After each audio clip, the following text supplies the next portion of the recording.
Ở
đây có người đang xây, mình vào hỏi thử xem là có cần gì không.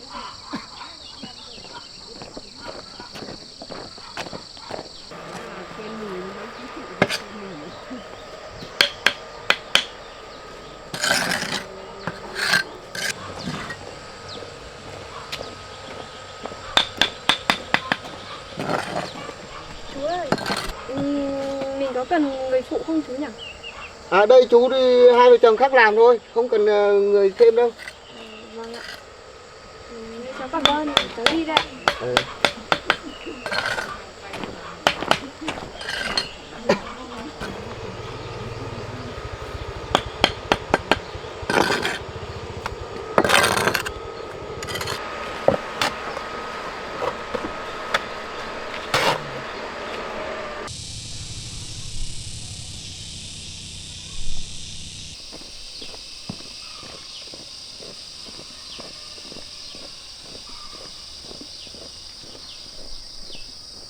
Cái giả tiền đấy chú ạ? Đâu, nó bảo anh thu mà.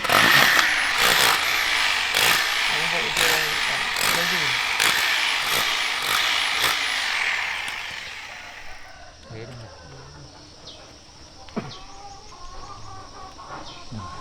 Nhắc lên một tí. Nâng trong cái này. Nhắc cái cong cái của chó kìa. Có cái ấy này. Đây, đó, cái này. Anh ơi, ở chỗ mình có cần người phụ không ạ? À không chú, anh đủ người rồi em ạ. Ở đây anh làm kỹ thuật nên không tuyển người làm em ạ. Dạ em cảm ơn, em đi đây ạ. À, rồi.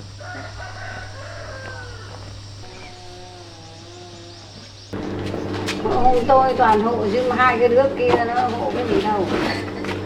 Ăn gì thì mình mua cũng rồi, mua cái lọ cái kia. Cô ơi, cô ở đây cô có biết nhà ai hay là quanh khu này có việc gì làm không hả cô? Bây giờ là đang nắng thế này chắc chả có cái việc gì làm, nắng lắm ạ. Mùa này cũng hiếm rồi cô nhỉ? mùa này nắng nắng như này. Cháu cảm ơn cháu đi ạ. Thế là cô. Thế là bà. Rồi.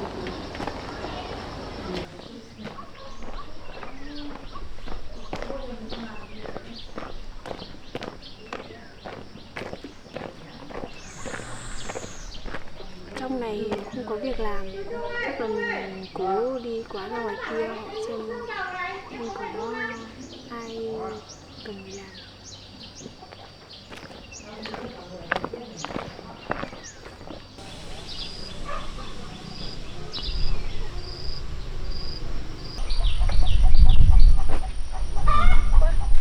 Mà mình đi từ sáng giờ hỏi mấy chỗ không được việc. Cho nên có người mình nên hỏi thử chị xem.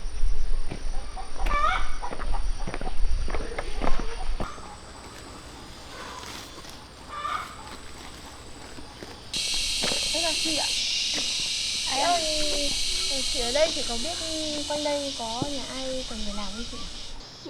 Em đi vào đường giấy trong này này, trong làng này hay có người thuê đó. Thế ở ngay đây như nào? Vâng, đường giấy ngay đây này. Dạ vâng.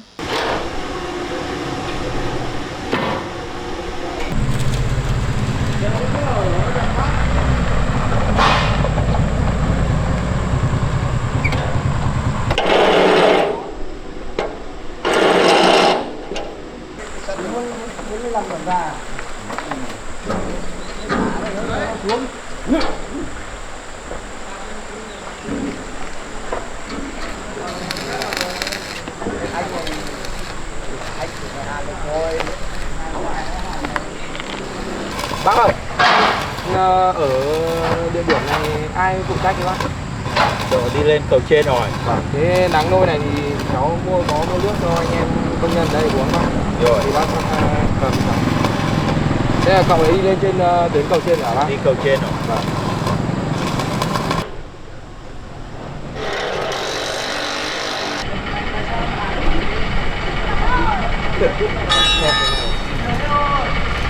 Ngang quá. Này.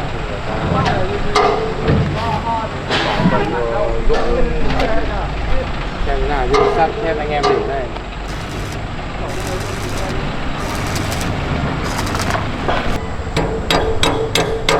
Bác ơi, nhờ anh tí bác bảo anh em công nhân ở đây thi công là những cái điểm hàn này.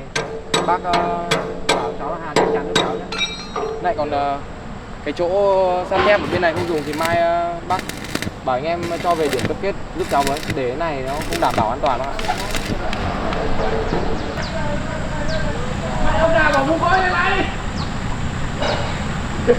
Chỗ này nếu mà không bị mưa thì chắc là anh em thi công chắc là cũng kịp tiến độ.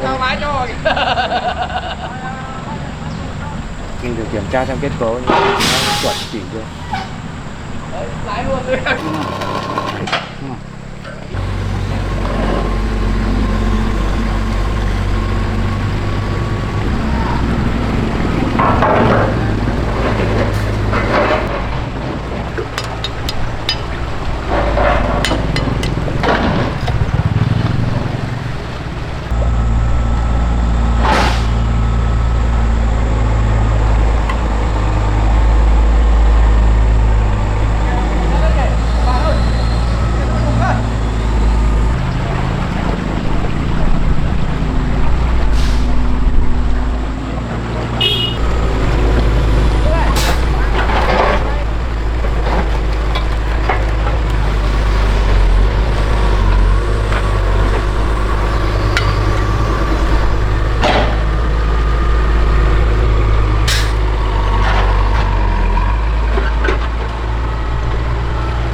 ơi, chỗ này nha, mình sắp xếp ở đây không dùng thì tí nữa anh bảo các chủ anh em công nhân là cẩu chỗ này mang về điểm tập kết cho em với nhé. Ok. Với lại chỗ này thì nó cũng sắp hoàn thiện rồi thì anh xem cố gắng dọn dẹp sạch sẽ cho em với. Ok. Rồi người dân người ta cũng phản ánh ấy. Từ nay đến ngày mai sẽ dọn sạch. Vâng, thế anh đôn đúc anh em công nhân làm cho em với nhá, để cho nó kịp tiến độ ấy.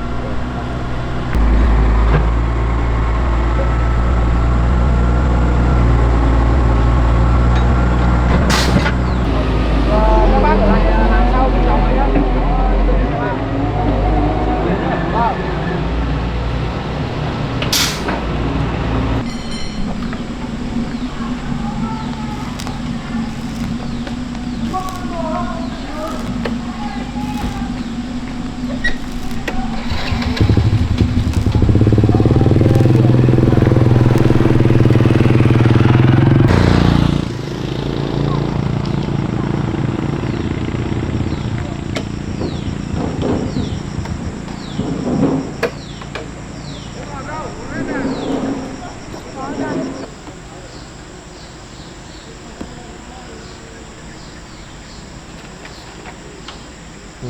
Điểm cầu này anh em công nhân thi công cũng đạt yêu cầu với lại tiến độ rồi.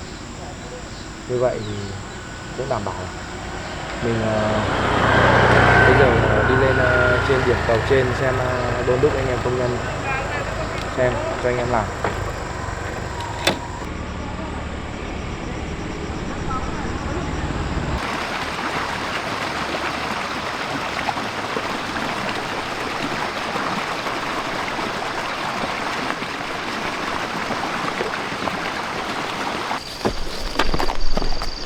Mình về đến đây rồi, chắc không bị anh chồng cũ mình phát hiện.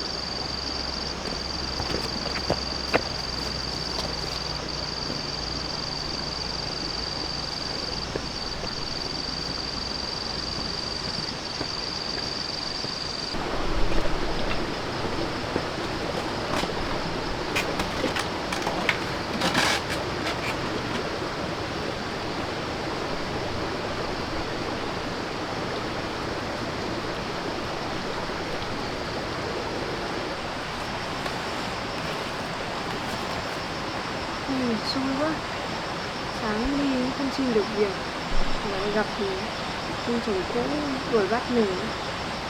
Ta đang ở trên thành phố mà không biết là người ta về đây làm gì, thì cả bạn đi tìm bắt mình nữa. Mình đã đi xa cái làn đấy rồi,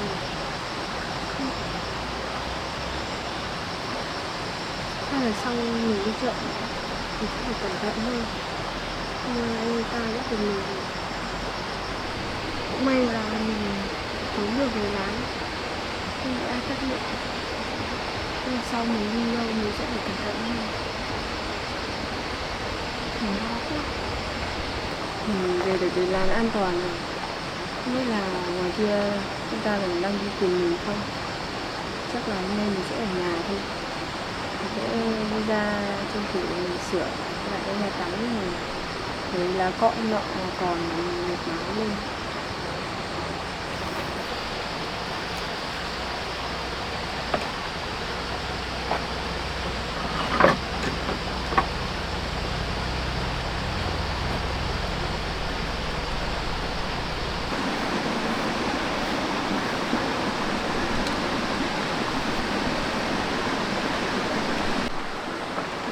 Cột mái này nó là sử dụng được. Đứng một cái tập tre ở đây.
ra mình cũng sửa xong được nhà tắm này, cũng hoàn thiện được bức vách.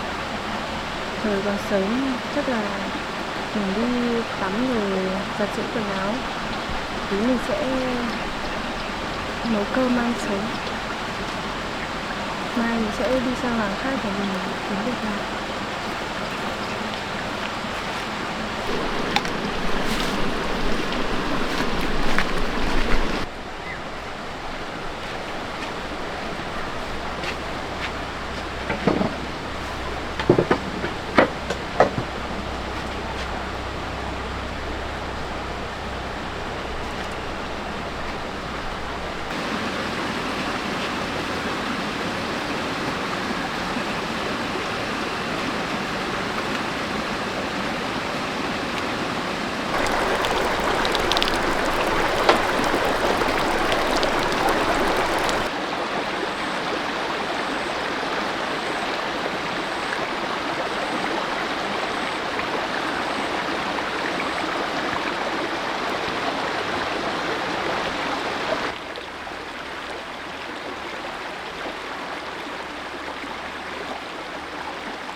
Không biết là bây giờ anh ấy đang làm gì.